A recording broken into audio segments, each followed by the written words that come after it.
আমার চ্যানেলে তোমাদের সবাইকে স্বাগত। আজ আমরা ক্লাস 10-এর ভৌত বিজ্ঞানের কিছু প্রয়োজনীয় প্রশ্ন উত্তর নিয়ে আলোচনা করব, যা মাধ্যমিকের জন্য খুবই গুরুত্বপূর্ণ। তো চলো শুরু করা যাক। প্রথম প্রশ্ন, বায়ুমণ্ডলের কোন স্তরে বেতার তরঙ্গ প্রতিফলিত হয়? Answer, ionosphere. দ্বিতীয় প্রশ্ন, নিরক্ষীয় রেখার উপর ট্রোপোস্ফিয়ারের উচ্চতা কত? অ্যান্সার, 17 কিমি। তৃতীয় প্রশ্ন, বায়ুমণ্ডলের যে কোনো 4টি স্তরের নাম লেখো। তো এখানে তোমরা যে কোনো 4টি স্তরের নাম লিখে দিতে পারো, যেমন ট্রোপোস্ফিয়ার, স্ট্র্যাটোস্ফিয়ার, মেসোস্ফিয়ার, থার্মোস্ফিয়ার। চতুর্থ প্রশ্ন, বায়ুমণ্ডলের কোন স্তরটি শীতলতম? Answer, mesosphere.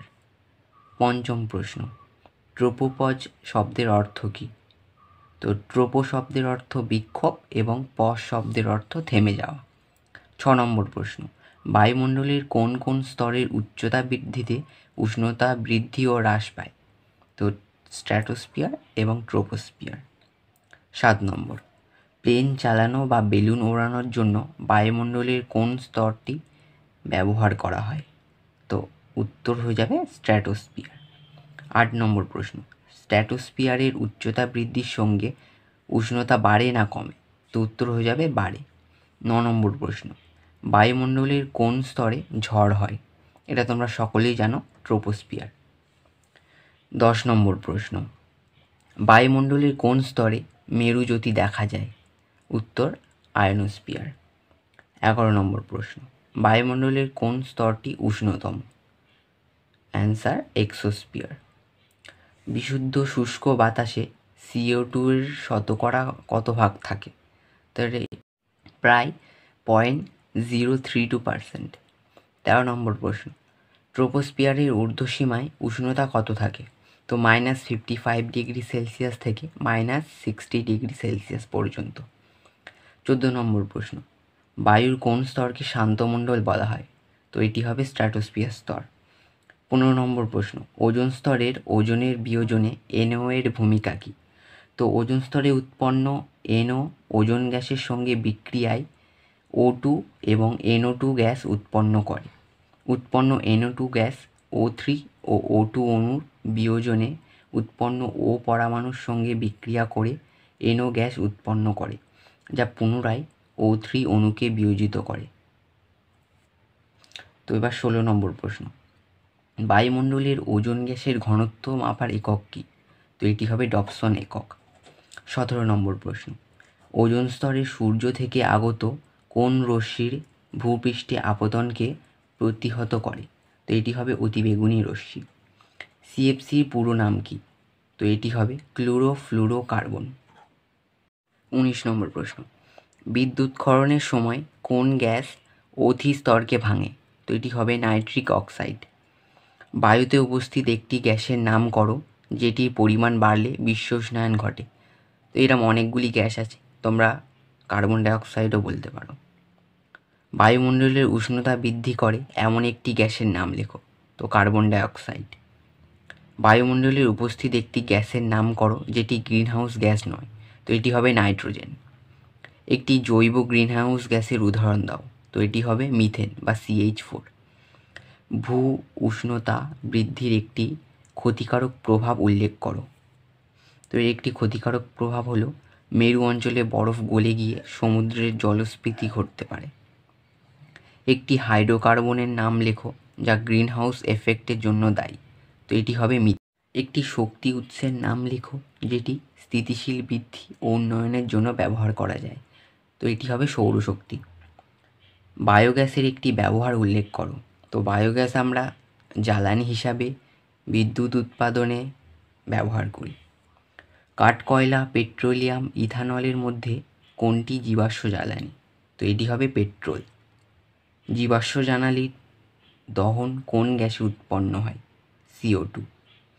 জীবাশ্ম জ্বালানির বিকল্প একটি জ্বালানির উল্লেখ করো। তো এটি হবে প্রাকৃতিক গ্যাস। কোলবেট থেকে কোন জ্বালানি গ্যাস আহরণ করা হয়? মিথেন। বায়োগ্যাস প্ল্যান্টে যেসব ব্যাকটেরিয়া বায়োমাসকে মিথেন গ্যাসে বিয়োজিত করা হয় তাদেরকে কী বলে? মিথানোজয়িক ব্যাকটেরিয়া। মিথেন হাইড্রেটের সংকেত কী?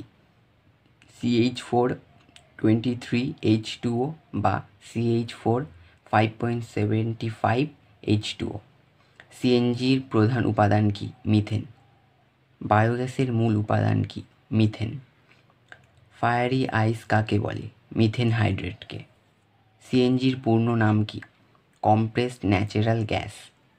কোন জ্বালানির তাপন মূল্য সবচেয়ে বেশি? হাইড্রোজেন।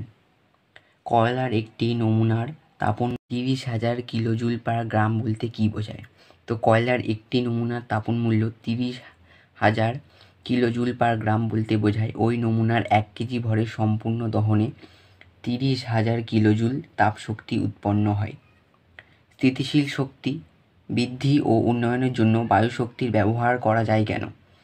বায়ুশক্তি পুনর্বিকিরণযোগ্য পরিবেশবান্ধব শক্তি হয় একে স্থিতিশীল বৃদ্ধি ও উন্নয়নের জন্য ব্যবহার করা যায়। বায়ুকলের সাহায্যে তড়িৎ শক্তি উৎপন্ন করতে হলে বায়ুর গতিবেগ ঘন্টায় কমপক্ষে কত কিমি হওয়া প্রয়োজন? 15 কিমি পার ঘন্টা। বায়োগ্যাস উৎপাদনের জন্য কোন কাঁচামাল সবথেকে বেশি ব্যবহৃত হয়? গোবর অথবা পেট্রোলীয় বর্জ্য। জ্বালানির তাপন মূল্যের একক লেখো। কিলোজুল পার গ্রাম, জুল পার গ্রাম ইত্যাদি। ভূতাপ শক্তির প্রধান উৎস কি? আগ্নেয়গিরি ও উষ্ণ প্রস্রবণ। কোন উপাদানটি প্রাকৃতিক গ্যাস ও বায়োগ্যাস দুটোতেই পাওয়া যায়? মিথেন। শক্তির উৎসের প্রধান দুটি শ্রেণী উল্লেখ করো, চিরাচরিত ও অচিরাচরিত। সমস্ত শক্তির প্রাথমিক উৎস কি? সূর্য। একটি তরল জীবাশ্ম জ্বালানির নাম লেখো। পেট্রোলিয়াম। পদার্থের কোন অবস্থায় পরিচলন স্রোতের সৃষ্টি হয়? গ্যাসীয় ও তরল অবস্থায়। শূন্যস্থান পূরণ। ট্রোপোস্ফিয়ারের উচ্চতা বাড়ার সঙ্গে সঙ্গে উষ্ণতা কমে। বায়ুমণ্ডলের এক্সোস্ফিয়ার স্তরে কৃত্রিম উপগ্রহ স্থাপন করা হয়। বায়ুমণ্ডলের ভ্যান অ্যালেন বিকিরণ বলয় মহাকাশযানের পৃথিবী থেকে নিষ্ক্রমণের ক্ষেত্রে বিপদ সৃষ্টি করতে পারে। পৃথিবীর ছাতা বলা হয় বায়ুমণ্ডলের ওজোন স্তরকে। সিএফসি এর সিআই পরমাণুর ওজোন স্তরের ধ্বংস কারণ। ওজোন স্তর তড়িৎচৌম্বকীয় বিকিরণ পদ্ধতি অতিবেগুনি রশ্মিকে শোষণ করে জীবকুলকে রক্ষা করে। ওজোন স্তর সূর্য থেকে আগত অতিবেগুনি রশ্মির ভূপৃষ্ঠের আপতনকে প্রতিহত করে। সূর্য থেকে পৃথিবীতে তাপ আসে বিকিরণ পদ্ধতিতে। পৃথিবীর প্রতিদিন গড়ে 4 কিলোওয়াট পার মিটার স্কোয়ার সৌরশক্তি গ্রহণ করে। গোবর থেকে বায়োগ্যাস উৎপাদনের প্রয়োজনীয় উপাদানটি হলো জল। স্টোন ক্যান্সারের কারণ হলো অম্লবৃষ্টি বা অ্যাসিড বৃষ্টি। অবলোহিত রশ্মির শক্তি হ্রাস পেলে তার তরঙ্গদৈর্ঘ্য বৃদ্ধি পায়। সিএনজির তাপন মূল্য হলো 55 কেজি জুল পার গ্রাম। মিথেনের তাপন মূল্য পেট্রোলের অপেক্ষা কম। সৌরকোষ সাধারণত সিলিকন নির্মিত হয়। সৌরশক্তির উৎস হলো নিউক্লিয় সংযোজন বিক্রিয়া। উদ্ভিদ ও প্রাণীর বর্জ্য পদার্থকে বায়োগ্যাস বলে। পরিচলন বৃষ্টির 3টি পর্যায় হলো বৃদ্ধিশীল, পরিণত ও নিঃশেষ হওয়া। কঠিন কয়লার ম্যাট্রিক্সকে অধিশোষিত মিথেনই হলো কলবেট মিথেন। এলপিজি তাপন মূল্য হলো 28,000 কিলোক্যালোরি পার মিটার কিউব। স্থিতিশীল উন্নয়নের একটি প্রধান কৌশল হলো দূষণ নিয়ন্ত্রণ। চারকোল ও জ্বালানির কাঠের মধ্যে পরিবেশ দূষণ ঘটায় জ্বালানি কাঠ। বায়ুর পরিচলন স্রোতের ফল সমুদ্রবায়ু ও স্থলবায়ু। সত্য মিথ্যা। ট্রোপোস্ফিয়ারের প্রতি 1000 মিটার উচ্চতা বৃদ্ধিতে 6.4 ডিগ্রি সেলসিয়াস উচ্চতা হ্রাস পায়। তো এটি সত্য। আজকের ভিডিওটি এই পর্যন্ত। সত্য মিথ্যার 2 নম্বর প্রশ্ন থেকে আমরা পার্ট 2 আলোচনা করব। তো থ্যাংক ইউ সো মাচ। আশা করি সবার পরীক্ষা ভালো হোক।